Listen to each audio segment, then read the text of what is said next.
Thursday, May the 2nd. I'm here with our resident poet, Tolu, and he's here for the launch of his 4th book. So, a few questions from Tolu. How are you feeling this evening? Yeah. Very feline. Feeling very feline. This is your 4th book. It's a huge achievement. So, do you have any favourite poems? What was the inspiration? Let's start off with the title first. We know you like dead animals. What's with the inspiration of the title? The inspiration behind Dead Cats Don't Meow, it's a follow-on from the series Dead Lions Don't Roar, Dead Dogs Don't Bark, and this is the third in the poetry for the discerning series, Dead Cats Don't Meow, and it's why we are here. We shouldn't waste our nightlife. We should live our. Be here for inspiration. Be inspired. Be inspired. Let out your own unique raw talent. Meow. This is more. I see the lions and the cats. They're all from the same family. Yeah, they are from the same family. Absolutely. So, Tolu, is there any particular poem in here that is your favourite? Yeah, I would say rich in cash, poor in people. And why is that then? Yeah, because many times in life we have people that we have, without having quality relationships, we cannot achieve a lot in life. Look at me having a book launch here tonight. If I'm not rich with people, I dare not even say I want to have a book launch event. Absolutely. So we always need to value our relationships, have quality relationships, and which will help us, to have better lives as well. Absolutely. So tell me, what's your inspiration? Where do you get your inspiration from? Because I know in the book there's a lot of familiar names, people that we work with.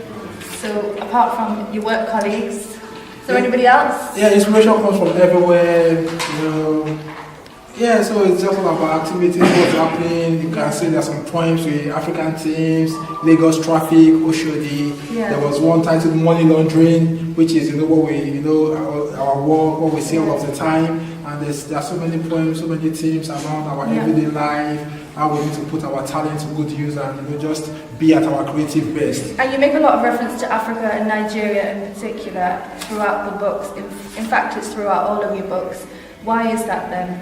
Yeah, I feel like many times I was reading an article on British paper recently, just yesterday, about how African writers have lost their voices. They don't talk about the plagues in Africa. They call, they have been westernized kind of. They forget that there should be a root, there should be that. You must not lose touch with your base. And through my writing, I believe I have to keep speaking so that generations unborn, when they see this book, they would be aware that. So are you representing Africa here in Newcastle then? Yeah, I represent the whole writing community, but I believe I also I'm an African and I can lend my voice to issues,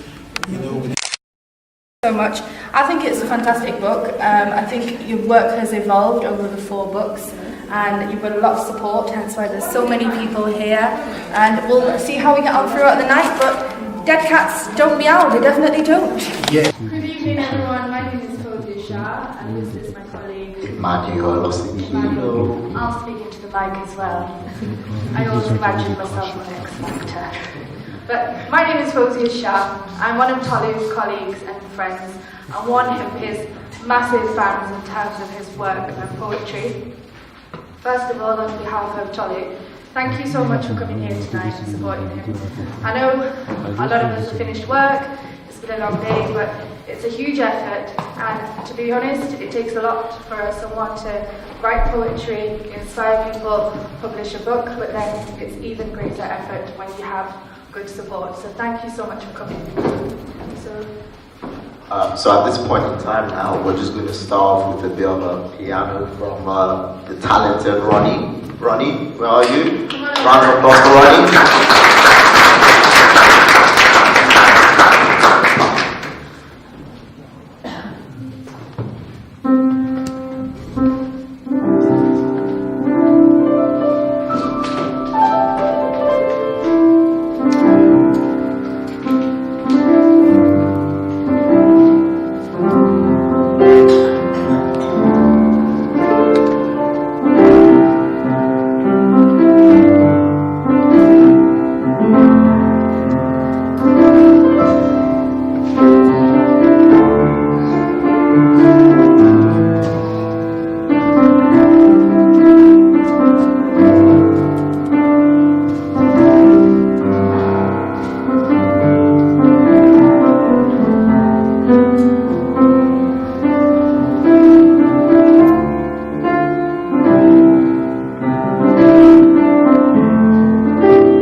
or worked somewhere where someone themselves has created a platform for an artistic domain. No one has ever done that. And I think in that respect, it's huge applause to Tolu for doing that.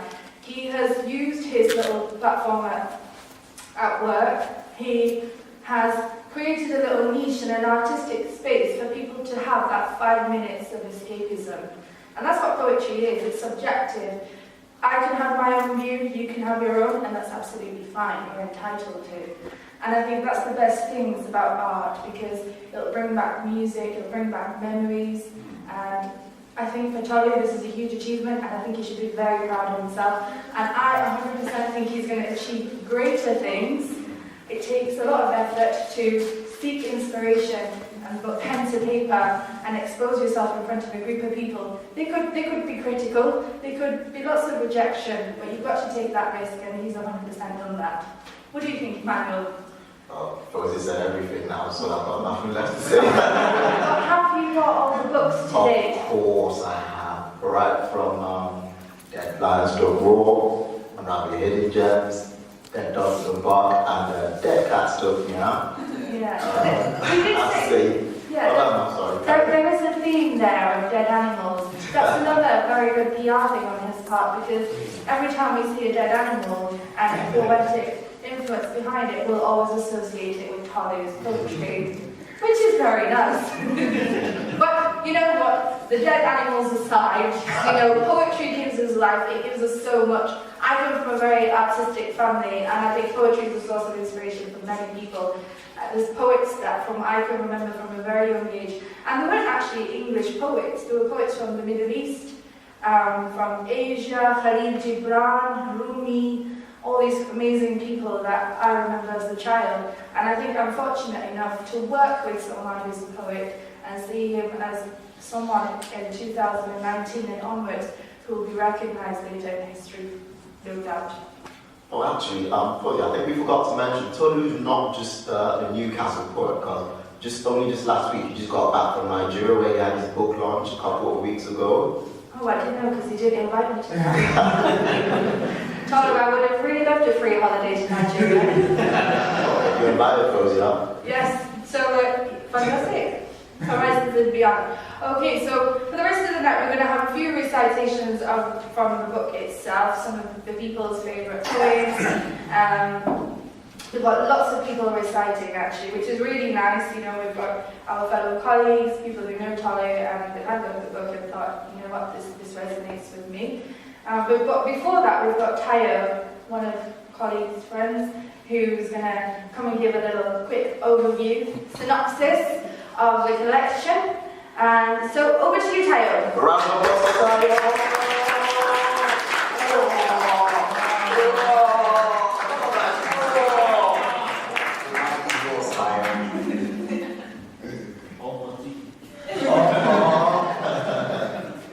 Hi everyone. Hi. You want to meow? Yeah, actually.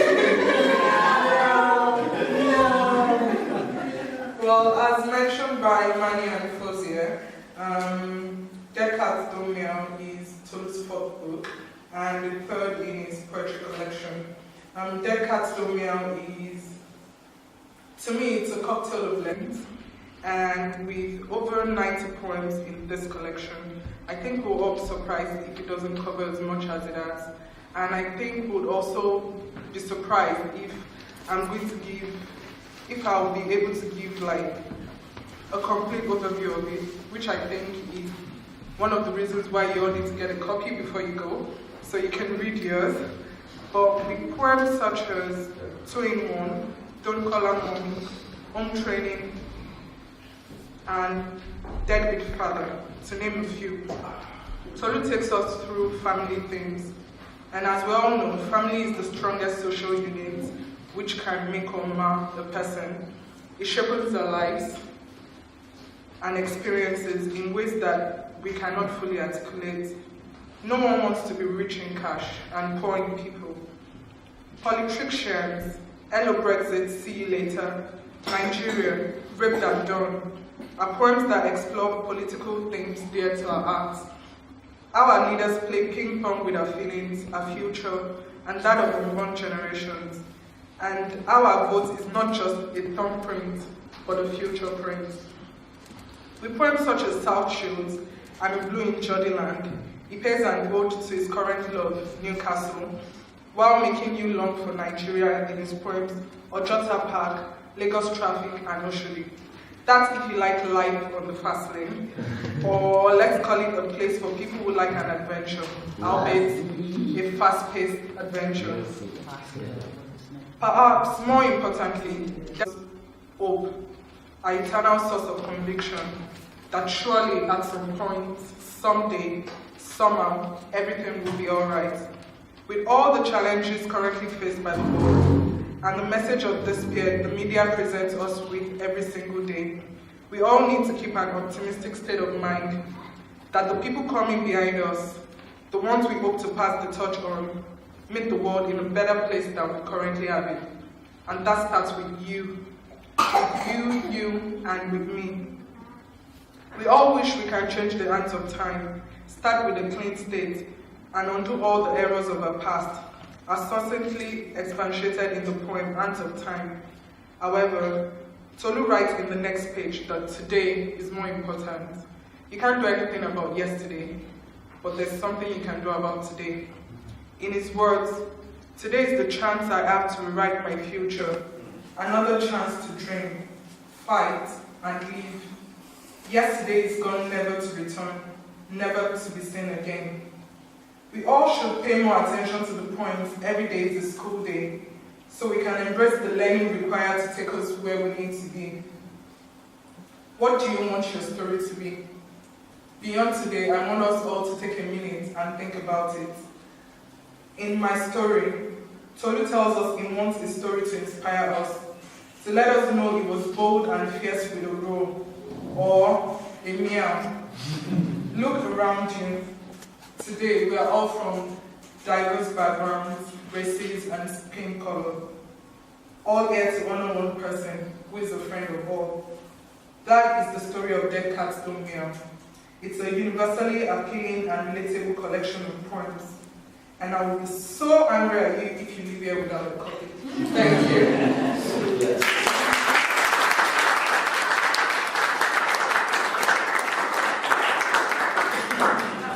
Beautiful, actually, and very, very apt. I think in this book, I found that Tolu has evolved very much as a poet, and he makes a lot of good references to the current climate, the political climate that we're in, the state of mind, how people feel in terms of emotion, his own upbringing, his African culture. Not many of us will have the opportunity to go to Africa. I won't, because he never took me to that one notch.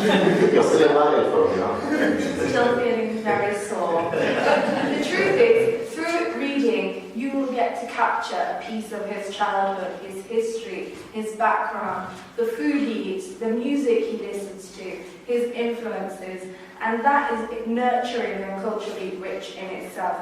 And Tayo actually made reference to a poem that I want to read, actually. It's called Every Day is a School Day. And we can get everybody else on here as well. But to me, this is a brilliant poem. And it's actually inspired by one of our Geordie colleagues, David Wilson, who's not here today. He's alive and well, but he's having his dinner. Okay. So every day is a school day, an opportunity to increase our knowledge bank. Hoping someday we can be top rank.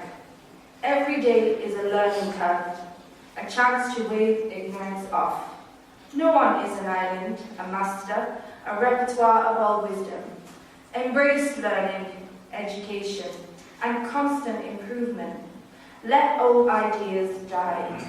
Innovate, embrace the new, hoping someday you will be one of the select few, smiling on payday, all because you envisioned every day is a school day. Oh yeah.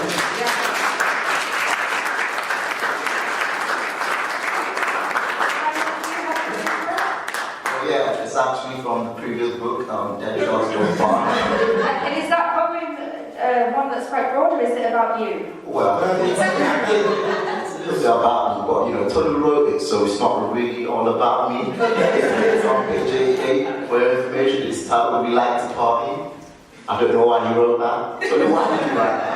We actually have the previous book as well, Dead Cats Don't Meow, available for anyone who would like a copy. It's on the radiator over there. Unravel Your Hidden Gems as well. Absolutely, Unravel Your Hidden Gems. That was your second book, wasn't it, Tolu? Yeah, it was. The funny thing is, you know, we live in a day and age and a sort of world where if someone is out of the box, we think, oh, this isn't right. You know, we're in an office. You know, we shouldn't be reading poems, we should be number crunching and pushing cases. But you know what? Tolu has been a really good source of inspiration. He is that person that's out of the box. And to be honest, I think it's huge, it's massive for the Nigerian community, it's massive for our project, and it's inspiring for all the people who sit behind the screen of their laptop thinking, I wish I could do that, but no, another year or another time. So, thank you very much, Tolu. So, thank you very much to everyone else who made it as well. Timekeeping isn't an African thing. And thank you so much, running late as well. Oh. Wait, there is actually, you know, it's in his book. This is an open event. There's a thing called English timing, African timing, and Asian timing. I don't love it. Thank you very much. A culture from all the ethnicities, so fantastic. Right, so we'll hand over to Tolu himself, who would like to just say a little quick hello. Man of the moment. And the man of the moment. So let's give a huge round of applause for our resident Tolu.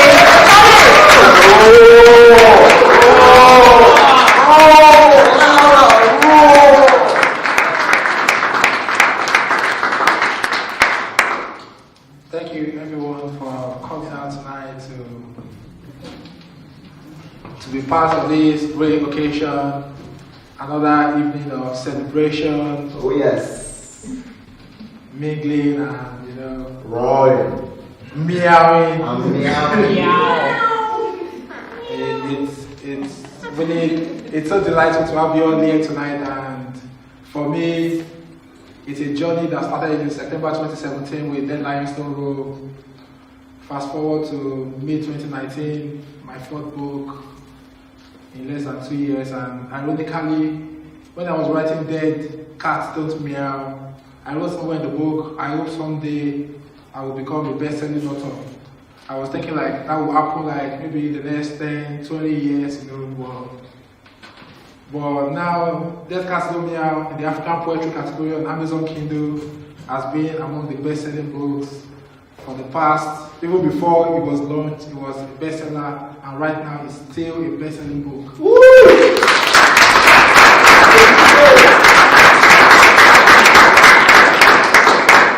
That is to let you know that dreams do come true, and whatever talent you have, whatever vision, whatever dream you have, just do it. Don't look at limiting factors around you, because if you look at the environment, what people will say, you will never ever get anything done in life.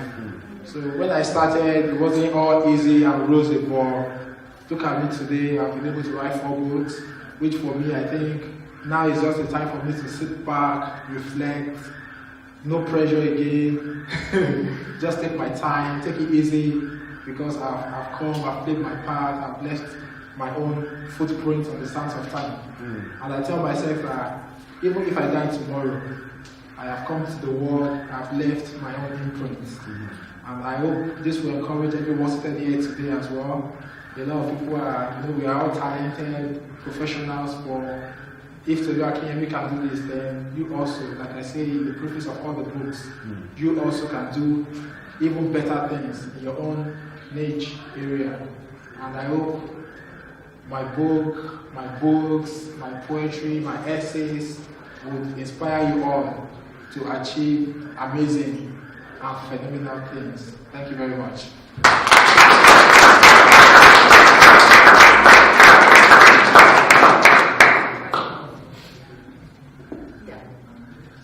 Yes, sir. Okay, so we've got a young man here called Ronnie today. He's going to play some more music for us, and you'll have the option to come and have a look at the books. Definitely buy a book. It's a fantastic gift for your mum, your sisters, your brothers, For anyone? For ourselves, I bought myself 2. And when I went home last week, my dad was actually reading Dead Cats Don't Meow. And he was actually reading the book, and in one of the pages there's a poem, and it was about he was concentrating so hard. I was like, I know, Dad, I inspired someone. It's not you. So please come and take the opportunity to come and have a look at the books, buy a book, and then we'll start sharply at 8 o'clock or 5 past, and we'll start with the recitations. Thank you.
Dead frogs don't walk, jump. Dead tigers don't. Don't sing. This stuff what does. Don't be jealous, you know, and fast. Aaron, you had a suggestion. What was your suggestion? Dead frogs don't croak. Okay. I mean, there is the general theme of death here. Maybe we should lighten it up a little bit, you know? But it's all metaphorical. Okay, so once again, thank you so much for coming to Tolu's book launch. We're really, really excited actually because this is Tolu's 4th book, Dead Cats Don't Meow. I think it's very clever marketing on his part, you know. Whenever you see this title, you'll all always affiliate it with Tolu. So we're going to have a few recitations from the book itself. And the first one is actually from our resident poet himself. So let's give him a huge round of applause. And it's called King. So let's give up the poet. Give it up for one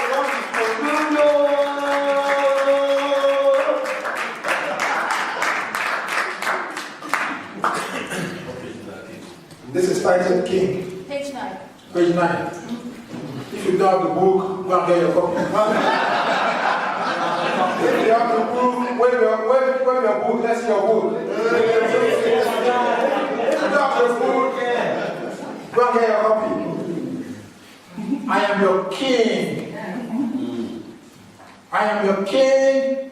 The words meet with rhyme so slick. I am your mentor. My writing gifts speak volumes. I am your hero. Look at me. I came from ground zero. I am creative. I don't need your affirmation. I am the chosen one, writing books for fun. You can't compete. My package so complete. I am on autopilot, like a plane on turbo speed. I am a victor. My failures are stepping stones. I am your king. Give me the crown. It is perfectly. So our next poem is Black and Exceptional, and our reciter is idyllic. Does she look exceptional, ladies and gents? Hi everyone. Right, so I'll be reading Black and Exceptional from page 13. I am black and exceptional. I am free from limitation. I refuse to be an imitation.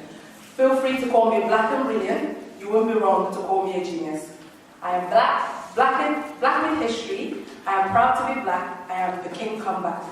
No longer shackled in the closet. The world sees me as an asset. I am black. Don't give me a toga logo. Adorn me with the label of Black African, Black American, African American, Jamaican or Caribbean.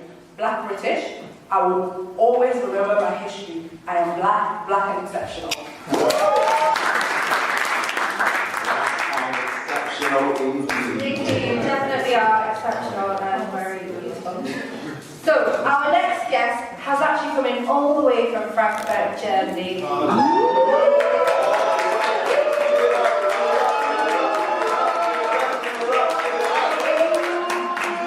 Let's give it a huge round of applause for our lovely, spectacular.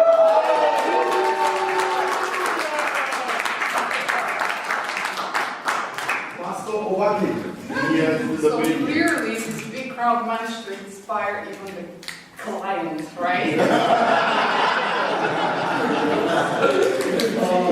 you very much for the invitation. We're very happy to be here. I'll speak on my Newcastle behalf. Thank you very much. It's a nice journey. Never expected that I'll be attending the introduction of a new book, a very talented poet. So the poem I've chosen is actually Passion. I already received a little bit of criticism for my choice because it's somewhat short, so it's almost like a low-risk climb. But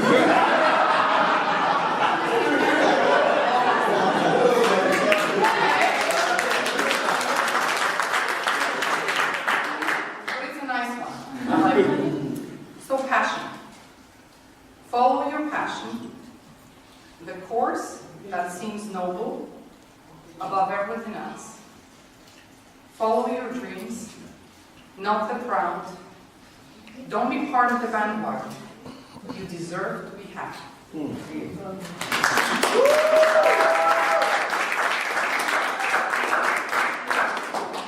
Danke, Mr. Tanka. Thank you so much, that is beautiful actually. Do you want to introduce the next poem? The next one, title. Ladies and gentlemen, our next reader is Omar Tayo.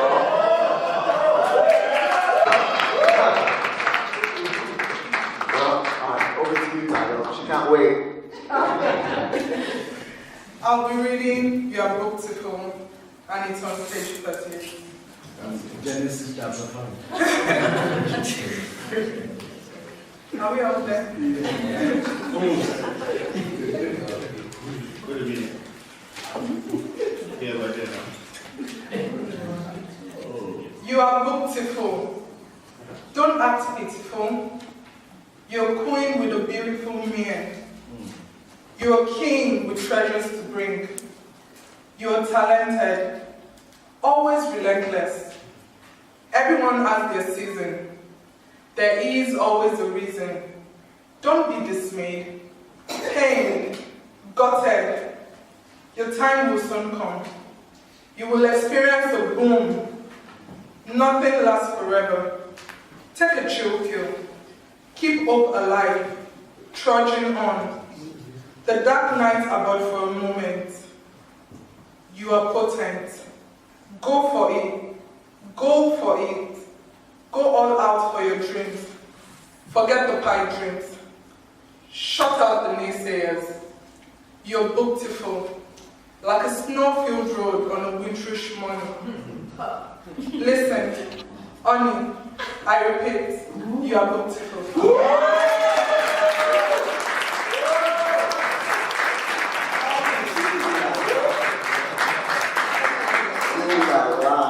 You're all Book.Tolu. Give it up one more time for one I know the other team. So, the next poem now is actually going to be read by the resident poet himself. The man of the moment. The man. Emmanuel, I think you should do this in your very deep voice. Oh, okay. For effect, then. The bass. The bass. Ladies and gentlemen, welcome to Tolu.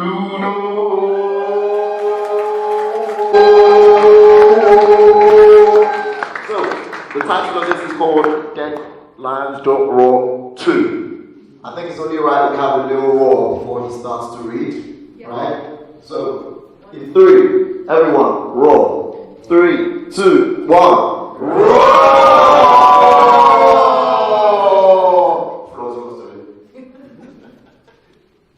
We roar like lions.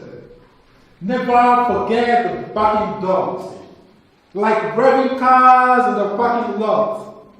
Dead lions don't roar. True kings don't carve. Standing tall as a Burj Khalifa, that's on tower. See yourself as a flower. Let me water you into your own promised land. Bloom in the morning, radiate at noon, shine brightly with the evening moon. Unleash your creative juices like Fela, the king of Afrobeat in our jungle. Even the military could not bungle. Let me saturate you with my words, roar and voice. Let the lion in me fire you awakening shots to wake up your giants. Let my light be the torch that will spark you into your own revelation. Let these verses evoke emotions so deep. Remember, sleeping dreams do no good. Paper warriors are mere artifacts. Pour out your greatness like the fresh palm wine served in my calabash at the village square. Let my books and flowery candles intoxicate you till you stagger into your own greatness. Wow. Reminisce on this all day long. That dead lions don't roar. Roar, and don't stop roaring.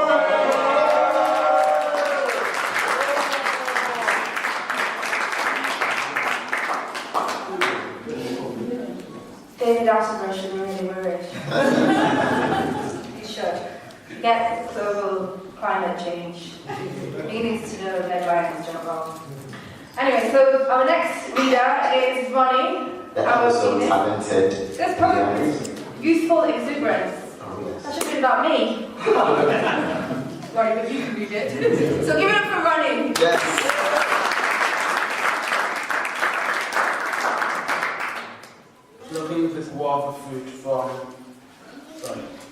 Plucking the guava fruit from Amaka's father's garden are vivid memories of youth that last a lifetime. The freshly served jollof was the victim of my youthful dexterity that has always looked to no good. Slacking trousers with underwear that tells a tale of a prisoner, free from the hangman's noose. Flying colours are the ultimate symbol of the unbreakable energy of youthful vigour. In these days, youthful exuberance might have changed its paraphernalia of office, but the application still remains the same. My church mind tells me that youthful exuberance is exaggerated. Our concoction of our innovative minds, ready to take on the world, like an explorer on a tour. And someday we will outgrow it, laughing sheer amazement at the actions that made us feel superhuman.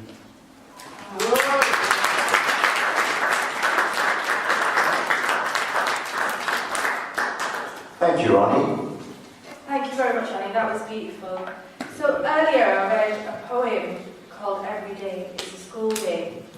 And the inspiration for this poem has just literally walked in through the door. So, Mr. David Wilson, Who just walked in and is right there at the back. So, I'm going to find that and read it for you because I actually really like it. And let me find it. What's the name of it? It's called 43. 43, thank you. Have people paying attention? Every day is a school day. David Wilson is sat in the back corner there. Give a little wave, Dave. Come on, stand up, David. Let's go. There you go, there you go, there you go. You want to inspire you to look like Superman? Okay. Every day is a school an opportunity to increase our knowledge bank. Hoping someday we can be top rank. Every day is a learning curve, a chance to wave ignorance off. No one is an island, a master, a repertoire of all wisdom.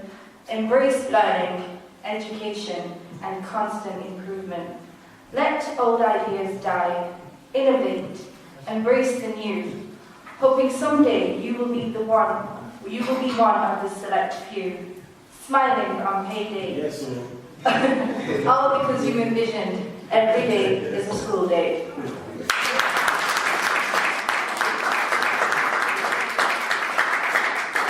I love that poem actually, it's brilliant. So we're going to take this opportunity to invite one of Tolu's friends, David Rowe, back to the speakers, to the microphones. I apologise, English isn't my first language. And we're going to have an open dialogue with the poet himself. We're going to pose some questions, the audience can ask some questions, and then we'll have a little wrap up, and then we'll do the rest of the recitations. So over to Toyin and David. I'm all, where are you?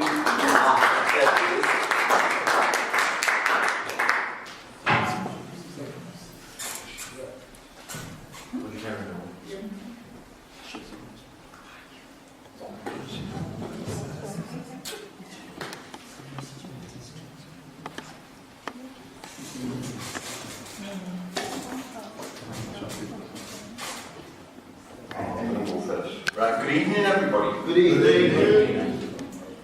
So I've known Tolu about 3 years now, and we bumped into each other at I think it was Scratch, wasn't it, when we first met? Yeah. And he's one of them people who's just genuinely a nice bloke.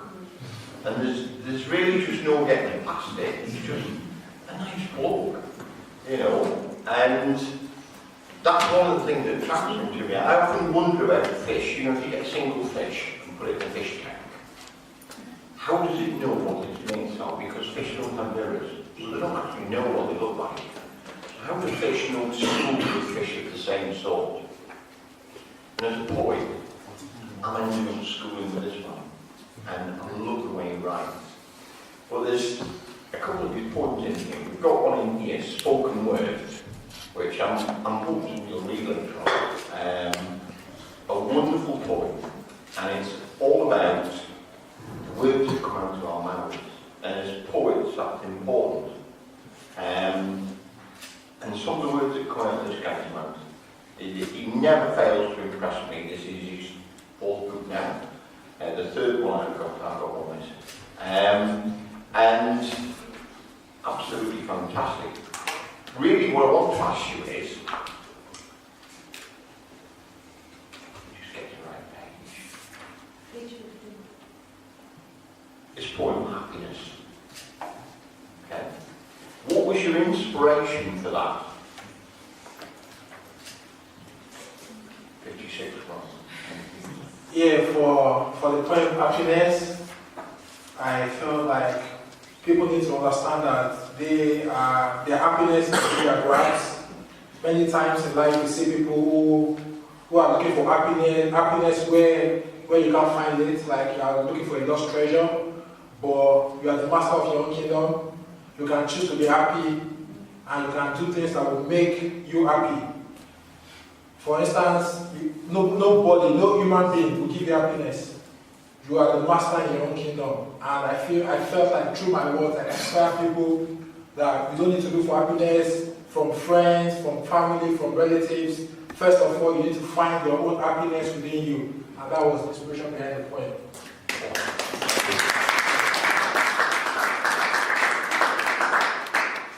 My question is, so you've written like a collection of 3 collections of poems, and you've written prose as well. So do you find yourself leaning more to poem? And if so, why? Yeah, I think, in Newcastle we have a very vibrant writing community, and I would also say very vibrant poetry community, and that has made me kind of lean more towards poetry. But for the future, I'm also working on the fictional novel and a short story collection as well. But I find myself leaning towards poetry more because I believe I can impact people just with a short burst of words. Look at everyone here tonight, gorgeously dressed and seated, and I can just say, look at them, they are gorgeously dressed, and that's the point. And that's the beauty of poetry. You can just say, oh, beautiful people lead a field library in Newcastle, and that's the point. So why I say poetry as a way whereby just with this burst of words and inspire a generation of people to find their own voice, find their own unique core, and and let that out. Yeah, so that's why I'm leaning towards poetry. Right. Another one of the points, and I'm going to mark to you again, I think, was talking about the past and about the things that occurred in the past. I'm lost which one it is now. I think that's your mark page. But it was talking about the opportunity to go back and change things. Okay. And I wanted to ask you a question about that in relation to that. Why? The path you've taken has put you here today in front of all these friends and family and a successful writer and successful poet. Why would you want to change even a part of that? The bad things have to happen sometimes in order to create who we are today. Yeah, for me, I would say we all have a past and we can't undo the errors of our past, but this poem is just an ode or immature Tolu Akinyemi sitting down on a rocking chair and saying, if I had the chance to relive my life, probably I would have, at this junction in my life, I would have made better decisions, and which maybe some of us at some point in our lives still would have said, oh, probably I would have taken another road. But like you said, Dave, every decision has led me down to this junction, and for that I'm very, very grateful. The choice to write was not something like I stumbled upon. I grew into it, first of all, as a reader, and that's why throughout the book you are saying be booktiful, because we all need to read, because the journey of a lot of times we don't need to travel, but through books we can travel the world. With books you don't need a visa, and I feel like, yeah, but back to your question, Ants of Time, which is on page 51, is just saying there are times you just wish we can turn back the hands of time and make better choices. But on this journey we are at, it's still looking all rosy, looking beautiful, and I'm just savoring the moment and enjoying every bit of it. Wonderful. And you have another question?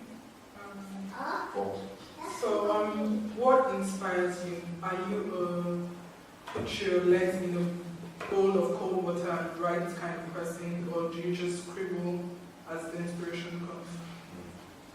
Yeah, for inspiration comes from everywhere. Inspiration comes from colleagues, friends, family, nature, from jogging in the morning, from the weirdest of things, in the weirdest of places. But I try my best not to get inspired when I'm at work.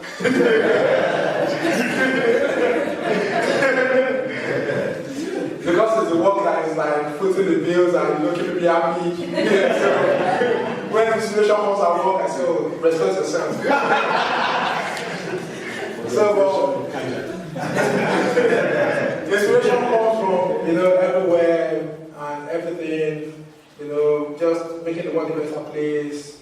Like, say, for instance, Black and Exceptional came from a place whereby we as Black people, we are exceptional, we need to see ourselves as that.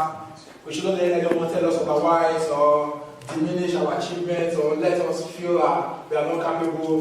Spoken word is just, for you to know that your word shapes your world, which we all know, but we need to leave this out, not just about knowing about it, but we need to see it through these pages and know that of the truth.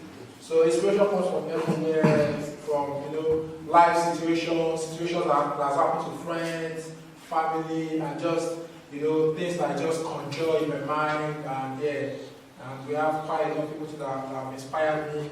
Like, I remember during the Black History Month, man said, write a poem about color break, so scenarios like that. They will say just train, happy family life, people train power, you should at times people throw some things around and just jump on that, like a rap, like a DJ, like a music producer, just jump on the beat, and just drop, a wonderful hook on that beat, so inspiration comes from everywhere.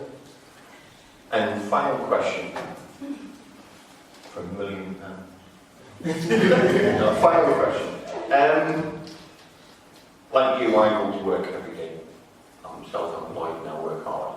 And find one of the biggest challenges in my life is finding the time to write, whether it's writing stories or whether it's writing poems, and trying to get that work balance and writing balance until you get to the point where sort of it can flip and the writing can take over from the day job. How do you find the time to write 4 books in 3 years and do a full-time job? Yeah, that's a wonderful question, and for me, like I tell people, the problem is not lack of time. It's just most times you try to create excuses to say, I don't have time. But once you have a vision, you have a dream, you always find time for that which is very important and dear to your heart. The same way we find time to go to work every day, because that is very important dear to our hearts. And that is also the same way I find time for my dreams, for my passion. When I get back home, we are a close-knit family unit. I have time for my wife, my kids, and it's just all about finding time for that which is very important to you. And once you are focused, it's just being focused. You know what you want to do, you know what you want to achieve. Don't procrastinate. Rather than, I think what kills us most of the time is we spend a lot of time on the phone, on social media, and as we do that, life passes us by. So, but for us to find our unique roar, our unique voice and talent, we need to find time for that which is very important to us, because our time is limited. And while we are here, we can leave our footprints on the sands of time. So I would say it's just about finding time for that which you feel is important to you. And that's what I practice as well. And in relation, just a quick final comment for everybody, in relation to leaving your footprint on this planet, I kind of look at you in a different way, that you're not inviting us to walk in your shadow, you're inviting us to walk in your footsteps. Thank you very much.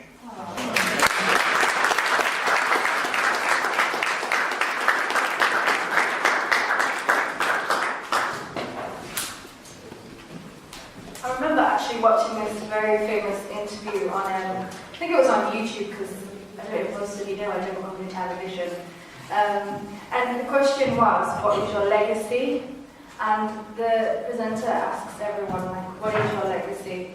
And you never think, actually, what is my legacy? And I suppose with Tolu, he has a very rich legacy. He has his work, he has his family, but because he's so passionate about his poetry, that will have a huge impact on his legacy. So, our next reciter is our resident star boy himself, Emmanuel. Star boy. Star boy?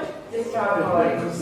Star boy, the singer. And the poem is Rich in Cash, Poor in People. Over to you, Emmanuel. Where's my round of applause?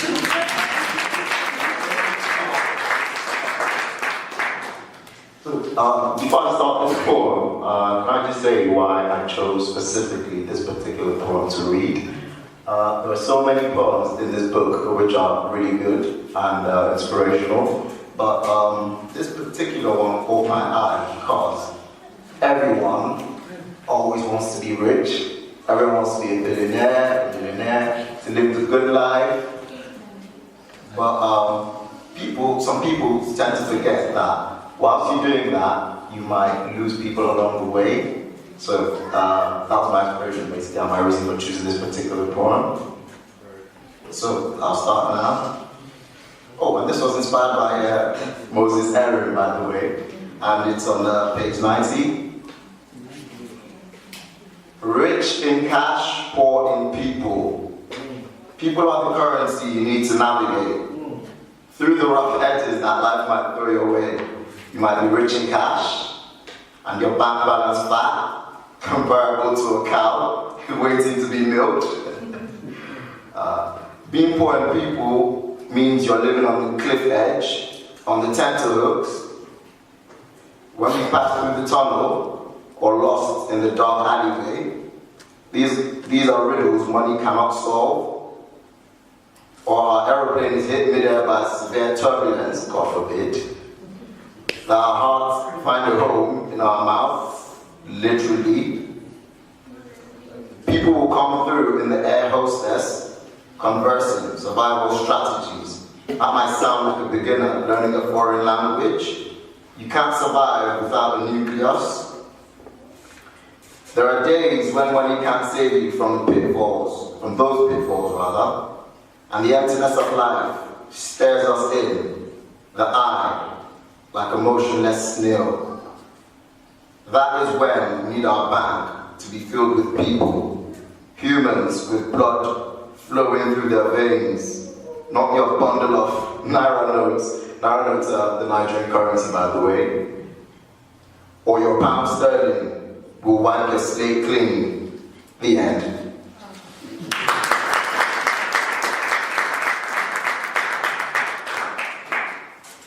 So, at this point in time, I'd like to introduce the next reader, who is Aaron, aka Bangali, reading the poem titled Stigma, which is on page 38. Over to you, Bangali. No, Bark.Tolu. And how about Bado? Dude. What? So, 83, not 38. 83. I just want to say thank you, Tolu, for this opportunity. And so this one's called Stigma, and Tolu's always had the knack of when he's asked me to speak, picking the right poem for me. And this one, when I first read it, so I've read it a couple. To live an unspecial life, harried and bullied for a sin, abnormal and ashamed, by those who should help me live a normal life. Your unsaid words were littered on your faces like a filthy toilet. I was the brunt of labels, like a formatted memory stick. Stigma was my companion. Stigmatized was the only city I ever lived in. And that's to everyone who has been stigmatized. You are not alone.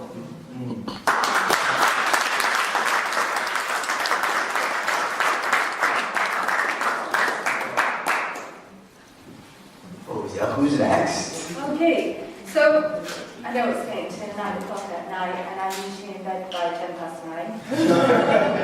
9:10. But our last 3 poems are from Tolu himself. And yes, so over to Tolu, where we're going to have a few collection, 3 poems actually. An ode to the poet, Happy Wife, Happy Life. Is that another David Wilson inspiration? I believe it is.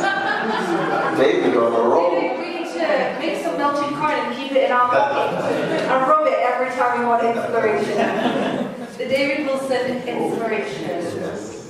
And Dead Cats Don't Meow. Okay, so over to you, Tolu, for the last 3 poems. So Ludo, give it up, give it up, give it up.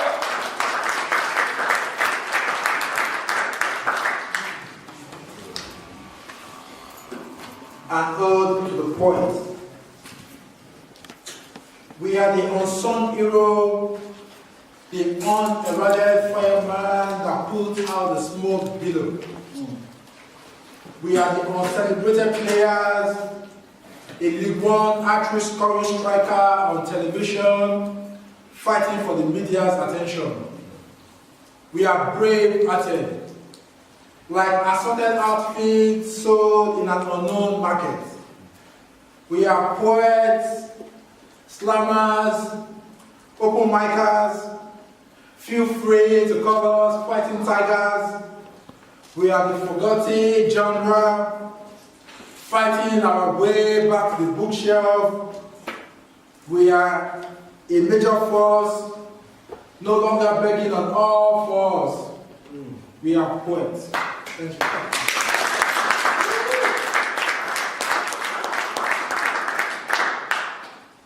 The next one is happy wife, happy life.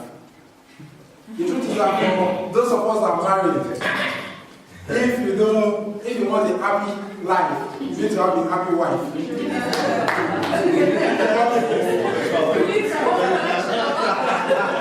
Because we talk about writing books, yeah, but seriously, if you go home to a nagging wife or your husband, or a nagging husband, or a nagging Dead wives don't nag.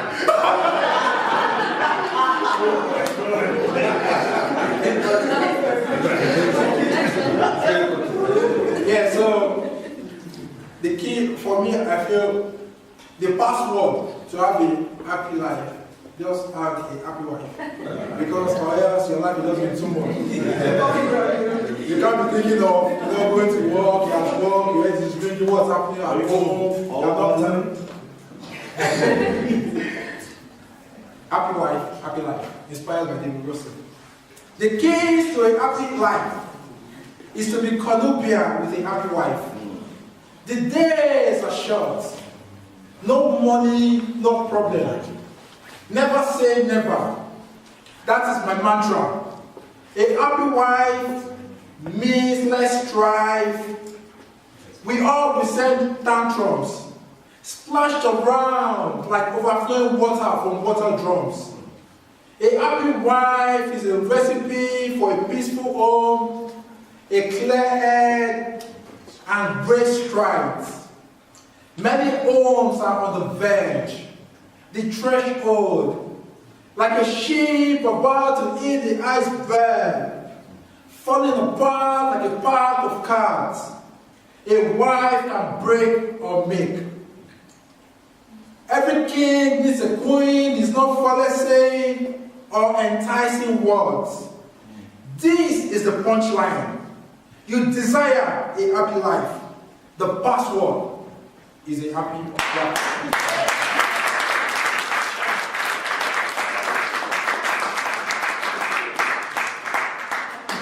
And by the way, I have a very happy wife. Let me celebrate my happy wife.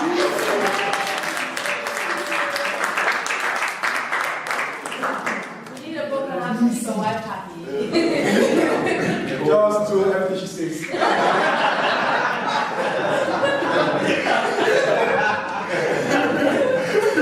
What is this time to make it easy?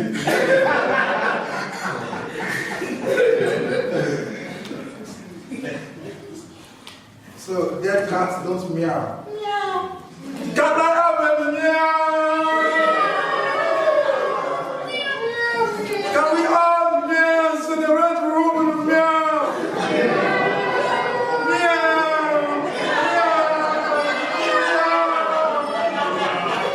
So we want no meow. Yes, meow.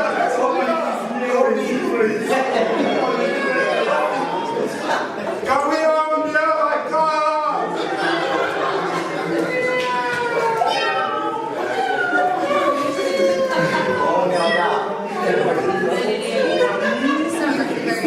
Can we have a final meow like cats?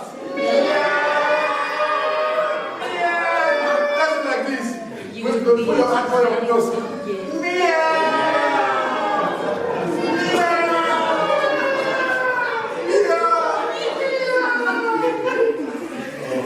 Dead cats don't meow. A cat has 9 lives. The cat's meow is a signal of its living. Dance your rhythm. Find your unique voice. Don't waste the nightlife. The opportunities hidden in dust. You can be the hero. Let the world hear your meow. Chase your dreams. Don't waste those golden chances. Meow. The world is a stage. Act your part. Don't get lost in the sea of heads.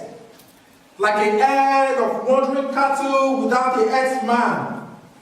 Be the shepherd of your flock. Meow. Give it your best performance. Dead Cats Don't Meow. Don't waste my life.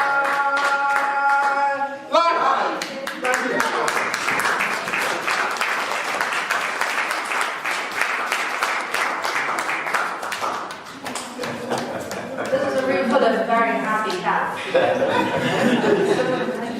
Very interesting meowing from behind me. Don't get off that kid. Obi had some great. Domestic cats in the UK do not meow like that.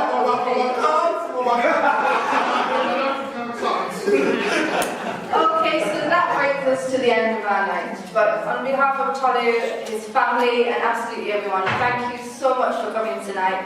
I think it's fair to say that Tolu is truly inspirational. I think in this day and age, it's very easy to be critical of people, but then it takes a huge person to expose their ideas in front of a crowd, open to their rejection. And sometimes you have to dare to risk. And if you love poetry, there's a poem called Dare to Risk. You have to read it, it's phenomenal.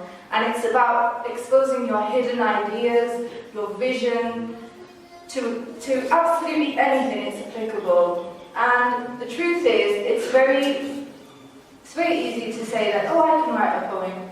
We can all write a poem. We can all put a rhythm together, a rhyme together, hum along. But then to populate your ideas, put a book together, and then be so passionate about it that you talk about it constantly at work, to your peers, and you travel up and down the country to sell your work, you have to be a truly inspiring human being. And there's no doubt, I think Tolu is probably one of the most fantastic people I know.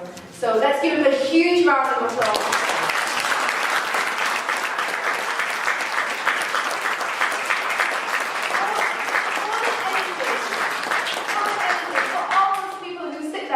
I can't do this, or I can't be bothered, or I haven't got the time. I think for the things that you love, you should definitely make time. And if there's one thing we can take from Tolu, is that he has passion in abundance.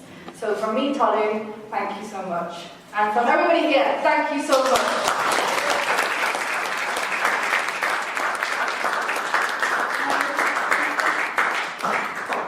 I think Frozen's just unraveled a hidden gem, you know.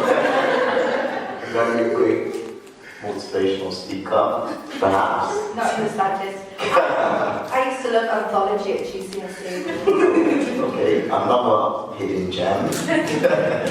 But yeah, so what Frozen said, she said on behalf of both of us, ladies and gents, thank you very much. Tolu, congratulations. Keep up the good work. And thank you very much. See you at the next book launch. Yes.